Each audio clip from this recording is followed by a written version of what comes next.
Rússia reduz o fornecimento de gás para 20% da capacidade do gasoduto Nord Stream. Apesar do ataque deste sábado no porto de Odessa, o governo ucraniano anunciou que as exportações de cereais vão ser retomadas nos próximos dias. Incêndios prosseguem na Europa. Lesbos da Mora e o Parque da Suíça Boémia, na Chequia, continuam a arder. Papa Francisco pede perdão a indígenas canadianos pela participação de membros da Igreja na política de assimilação forçada do país. O gigante russo Gazprom anunciou uma nova redução do fornecimento de gás através do gasoduto Nord Stream. A partir da madrugada de 27 de julho, o débito diário passará a ser de 33 milhões de metros cúbicos, 20% da capacidade do sistema.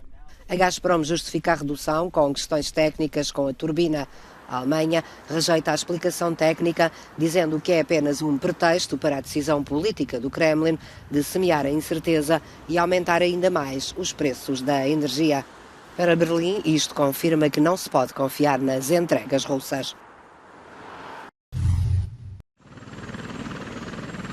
Apesar do ataque ao porto de Odessa este fim de semana, a Ucrânia continua a preparar navios para começar a exportar cereais. A garantia foi dada pelo porta-voz da Administração Regional de Odessa. Também o Ministro das Infraestruturas falou esta segunda-feira sobre o assunto e disse que os barcos devem começar a sair no final da semana. Esperamos que nos próximos dias seja criado um centro de coordenação em Istambul e que o acordo comece a funcionar. Estamos a preparar-nos para que tudo comece esta semana. O ataque de sábado aconteceu menos de 24 horas depois da conclusão de acordos sobre a exportação de cereais. A Rússia garantiu que tinha como alvo um navio militar com mísseis entregues pelos Estados Unidos. A Ucrânia disse que foram atingidos depósitos de cereais e que pelo menos 2 pessoas ficaram feridas. Sobre o que aconteceu em Odessa, não há nada nos compromissos que a Rússia assumiu, incluindo nos acordos assinados a 22 de julho em Istambul, que nos possa impedir de continuar a operação militar especial e de atingir infraestruturas e outros alvos militares. Уничтожая военную инфраструктуру и другие военные цели. A Ucrânia e a Rússia assinaram acordos para desbloquear a exportação de cerca de 25 milhões de toneladas de cereais. Os dois países são grandes exportadores de produtos agrícolas, mas a guerra prejudicou as colheitas e deixou os portos bloqueados e com minas. Os bombeiros continuam a lutar contra o incêndio que deflagrou no sábado de manhã na ilha de Lesbos, na Grécia, e tem lavrado com forte intensidade perto do município costeiro de Vatera, um destino popular para turistas. O fogo tem ameaçado dezenas de casas e forçado centenas de pessoas a deixar as residências. Na região de Zamora, em Espanha, um novo incêndio obrigou à evacuação da localidade de Losácio e mais 6 aldeias, na mesma província onde na semana passada arderam 31 mil hectares de floresta. A região continua sob altas temperaturas e ventos fortes.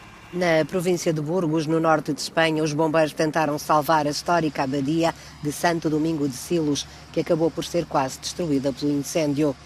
No centro de Itália, os bombeiros têm combatido chamas da Toscânia a Trieste, com o fogo a ameaçar aldeias e cidades no topo de colinas, rodeadas por vegetação e floresta e com estradas estreitas que têm dificultado as operações. No Parque Nacional da Boémia Suíça, na Chequia, o vento deu fogo ao incêndio que estava sob controlo, obrigando dezenas de pessoas a abandonarem a região. Os bombeiros checos estão a ser ajudados por bombeiros alemães.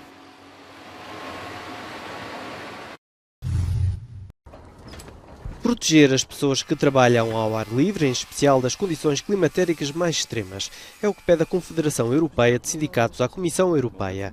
Os sindicalistas querem que Bruxelas proponha uma legislação comum aos 27 que estabeleça uma temperatura máxima para se poder trabalhar depois das mortes de trabalhadores em Espanha causadas pelo calor.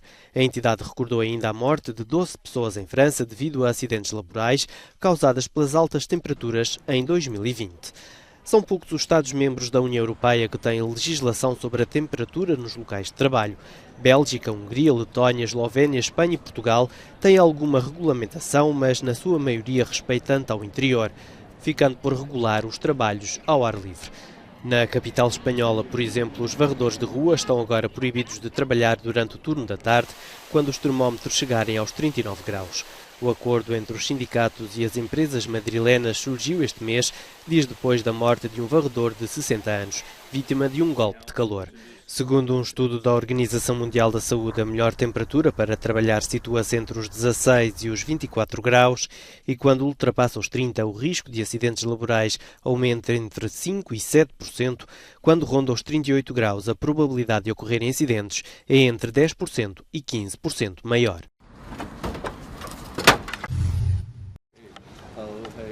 O Papa Francisco emitiu um pedido de desculpa histórica em nome da Igreja Católica aos povos indígenas do Canadá esta segunda-feira. Perante dezenas de sobreviventes dos colégios internos católicos na província de Alberta, o Sumo Pontífice lamentou a participação de missionários e membros do clero na política de assimilação forçada dos governos até os anos 70 do século XX, que classificou de catastrófica. Peço perdão em particular pela forma como muitos membros da Igreja e das comunidades religiosas cooperaram, nomeadamente através da indiferença, nos projetos de destruição cultural e assimilação forçada promovidos pelos governos da época, que culminaram no sistema de colégios internos. O chefe Willie Littlechild, da Nação Cree, agradeceu ao Papa por ouvir os testemunhos e pelas palavras de conforto. Durante o tempo que estivemos juntos, ficou claro para todos nós que escutaste profundamente e com grande compaixão os testemunhos que contavam a forma como as nossas línguas eram suprimidas, a nossa cultura nos era tirada e a nossa espiritualidade denegrida.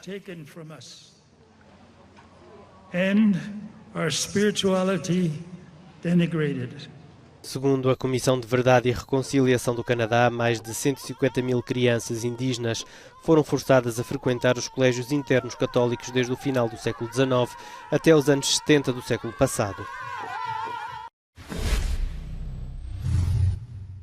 O antigo primeiro-ministro da Irlanda do Norte, David Trimble, morreu aos 77 anos.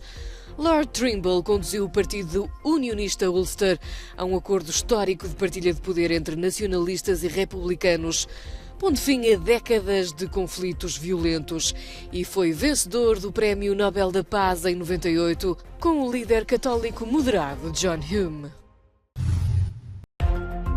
Os dois principais candidatos ao lugar de primeiro-ministro do Reino Unido entraram em conflito sobre temas como os impostos ou a China no primeiro debate televisivo frente a frente. Rishi Sunak procura recuperar a primeira posição de Liz Truss nesta corrida a Downing Street para substituir o primeiro-ministro cessante Boris Johnson. Joni Mitchell deu o primeiro concerto em mais de 20 anos. A cantora de 78 anos apareceu de surpresa no Festival Folclórico de Newport, em Rhode Island, nos Estados Unidos.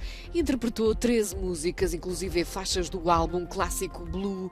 Joni Mitchell, que sofreu um aneurisma em 2015, é considerada uma das mais influentes artistas femininas do século XX.